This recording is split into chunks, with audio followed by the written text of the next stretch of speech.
Proponents of net neutrality protest against Federal Communication Commission Chairman Ajit Pai outside the American Enterprise Institute before his arrival May 5, 2017 in Washington, D.C. Getty ImagesaChip SomodevillaGetty images Donald Trump might have quietly made one of his most controversial decisions yet. Under his government, the laws and regulations preserving the principle of net neutrality are going to be ripped up. As such, one of the most fundamental principles of the internet, that all traffic should be treated the same, will be destroyed. That's the decision of Ajit Pai, the man the president appointed to run the FCC. But it is firmly supported by Mr. Trump, who has opposed the principle for years. Opponents argue that net neutrality keeps internet companies from being competitive, and pushes up prices.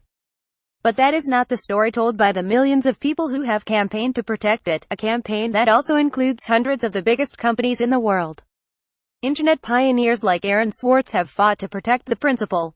And the biggest tech companies in the world, Facebook, Google, Reddit and Netflix, have all been fierce defenders of it. They claim that interfering with the principle could damage the very way the internet works, and ruin it for everyone. That's an argument supported by the many companies that are required to make it work.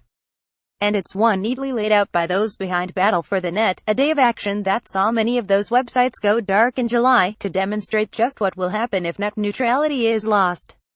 On a page for the site, it set out the argument for why it was so concerned about encroachments onto the principle, and why it must be defended.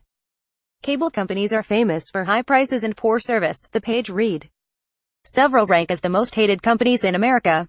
Now, they're lobbying the FCC and Congress to end net neutrality. Why? It's simple. If they win the power to slow sites down, they can bully any site into paying millions to escape the slow lane. This would amount to a tax on every sector of the American economy. Every site would cost more, since they'd all have to pay big cable.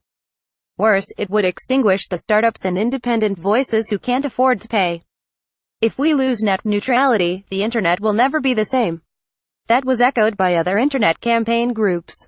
I know it's ridiculous to imagine, but without net neutrality, the cable companies have the power to slow down traffic that doesn't pay extra fees for the privilege of not being interfered with, reads the website of Aaron Swartz Day, which commemorates the internet pioneers' commitment to causes including net neutrality. It's really about free speech, people. If we lose net neutrality, it means people with more money will be able to silence voices those that don't. More about net neutrality. Donald Trump FCC Ajit Pai reuse content. We use cookies to enhance your visit to our site and to bring you advertisements that might interest you. Read our privacy and cookie policies to find out more.